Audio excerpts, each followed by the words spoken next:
long time ago, in a galaxy far, far away.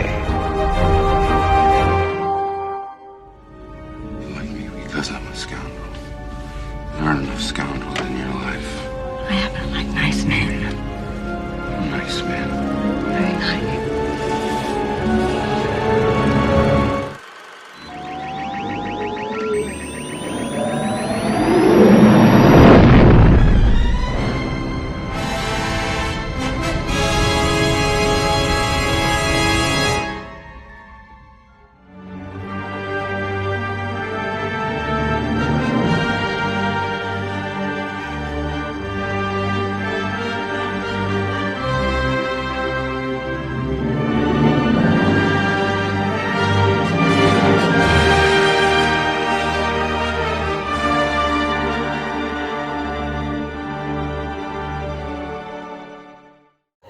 So the other day I was messing around on Instagram and found this, Restore the Magic. This is Treon Partners.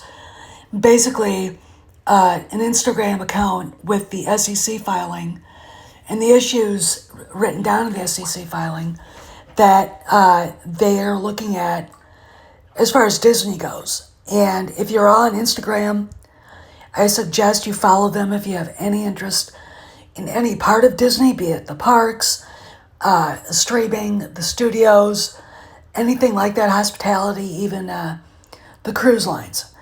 And the reason why is because they have pinpointed the problems going on with Disney. And it's a very well put together thing. And if you go on Insta, you need to read what they posted. Nelson Peltz is the guy who runs Treon. He put $3 billion into Disney, I think, which makes him the biggest shareholder. And Jay Rasulo, his partner to get on the board, who used to be Disney's former CFO, has like $685,000 in Disney shares. And to me, it's very interesting that this has to go to a proxy fight. When you look at what's going on with Disney, from, just some of the weird stuff that goes on at the parks, and to the disgruntled actresses like Rachel Ziegler. Okay, so let's talk about it. Let's talk about the board. Who has sold more than $1 billion plus in Disney stock? Disney CEO Bob Iger. The problem that Peltz has pointed out is that the board of directors, including the CEO, are very, very, very out of touch with the shareholders. There are dividends to pay. You want to see the stock either stable at a higher price or, going up. And Disney, I don't know what it is today, but hasn't been doing very well with that. But why did Bob Iger sell over $1 billion worth of stock? And why? It's one of those questions where you're looking at him going, you didn't even trust the stock? Yet you're telling people who own stock, be they, big hedge funds, to mom and pops, to people like me, that we're just supposed to tolerate this? This is a sign of something, I think, systemically wrong at Disney, and he knows it. All right. The board questions Iger's leadership. All right, let's talk about it. Leadership in streaming. They've had to cut back content. They've had to cut the budget, which they've done. And yet the problem is the content that they were putting out and still putting out sucks. Okay. And Disney's current path, this is from Restoring the Magic, improving the output and economics of our film studios. Can I talk about the film studios? You mean the Marvels? Okay, now we know woke shit was going to be coming out through the anal glands of every one of these studios until it was all gone. All right. The Marvels was horrible. Okay, Indiana Jones and the Dial of Destiny. $350 million. That is the second movie that has lost hundreds of millions of dollars under Kathleen Kennedy's leadership. Trion's goals and initial perspectives, board-led review of creative processes and structure to restore leadership, accountability, and record #1 box office position. All right, fine. I don't necessarily agree that the board, these people really aren't experienced in the creative process. It's not like you have 15 George Lucas's and Steven Spielberg's and Billy Wilder's and John Ford's on the board. I mean, none of them really understand the creative process. What you would hope that this means is that they're going to look at the people who are creatives, creative process, and they hopefully are looking at these leaders like Kevin Feige, Kathleen Kennedy, etc., as either assets or liabilities. And look at their record at leading their companies. Now, I haven't heard of Marvel studio execs going off on fans, but I'm not familiar with it, and I'm going to say that's probably something they did. But we have record after record. We have the receipts of Lucasfilm studio execs, if not personally being involved in attacking the fans, stirring the shit to make the fans upset. For instance, Jon Favreau announces Mando Season 4 is going to be a movie. Pablo Hidalgo runs to Germain Lussier, and suddenly everybody wants to talk about fucking Rey. Okay, that's the problem with Kathleen Kennedy's leadership. And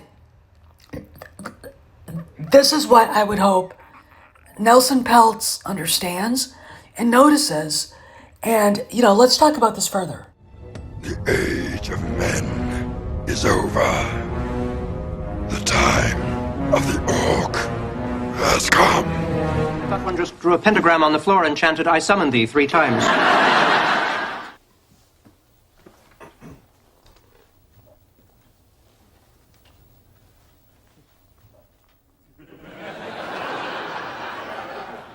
Urinal cakes? I don't believe this. All these years, the doyenne of Seattle's elite, looking down her nose at everyone in sight. She owes it all to this. She's managed to have her urinal cake and eat it too. As I think we now have what's known in the legal profession as a bargaining chip. Oh, are you kidding? She'd give anything to keep this quiet. All right, let me go talk. She's in the final level of her guru's serenity training, the week-long vow of silence, day 6. No, Marta, that's all right. She doesn't have to come to the phone. Just give her this message. I've flushed out her family secret. Hello, Maris. No, stop. Not one more crooked word. Your tongue could open a wine bottle.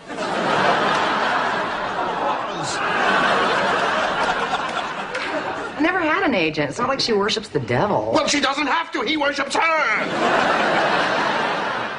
So, when Trion talks about leadership at the studios, I think they're most likely talking about her and Kevin Feige, but we'll concentrate on Kennedy because we're Star Wars fans, Indiana Jones fans, etc.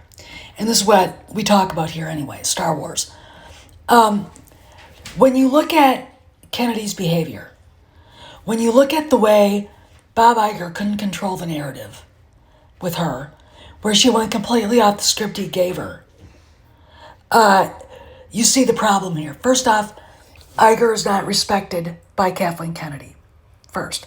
Second of all, Kathleen Kennedy, because she feels immune to being chastised for movies failing, Indiana Jones and the Dial of Destiny, and other things, because of the contract she signed, she feels she can get away with stuff. And because Kennedy feels immune to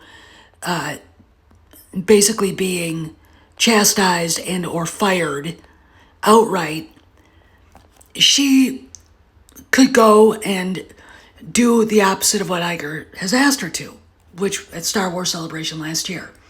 Okay. And now we have the incessant orc sounding drums of the Raytards and sequel trilogy fans again on X, trying to get this Rey movie trending, because they stupidly believe that Disney still thinks that if it trends on X, they have to do it. And it's like, no, not really. But let's talk about some of Kennedy's insubordinate behavior. Having Charmaine Chinoy jump in as the director of this non-existent Rey movie. And 3 weeks ago, Charmaine Chinoy was everywhere screaming about how women didn't have anything to do with Star Wars. Obviously, she doesn't think Bryce Dallas Howard or Deborah Chow, because one is a redhead white girl and the other one is Asian, are women. Okay, or she forgot it conveniently. Charmaine Chinoy is not a feature film director. She's not even a series director, as both of her attempts at directing series on Disney Plus with Ms. Marvel had to be reshot because they were so bad. This is the problem, I think, that probably Nelson Peltz knows about. Trust me, if they're on Instagram, they're seeing what fans are actually saying. They're seeing the pushback against Rey. A lot of the shills, like that Jacob Suggs, Star Wars Holocron, and some other ones that are really just disgusting. Tech Solo, I think, are screaming that we're being sexist, bigoted, because we don't want a Rey movie. You know, you try it, and then they scream, well, Kennedy's 4 movies made $4 billion. This is where the rational adult goes, what the fuck are you talking about? Then looks at the Hollywood press that never publishes what the actual take really was for the studio. Okay, the actual take for the studio was not $4 billion. Disney did not make its money back with Star Wars. I don't give a flying fuck how much weed Pablo Hidalgo is smoking. He's a goddamn leftist, and he wouldn't know a profit margin or what net box office is if it bit him in the ass. Okay? Net box office is what the fucking studios bring in. Really. Okay, so you can screen that TFA brought in $2.03 or $2.06, billion dollars. And that's gross box office. That's not what Disney got back. Disney got back probably about $700 million, which you could turn that into another 2 movies if you were a wise budget person. But Kathleen Kennedy doesn't know what the fuck she's doing when she's off by herself. Okay, and obviously she couldn't stand on her own 2 feet. Okay, even with her husband trying to help her. So let's go further. Okay,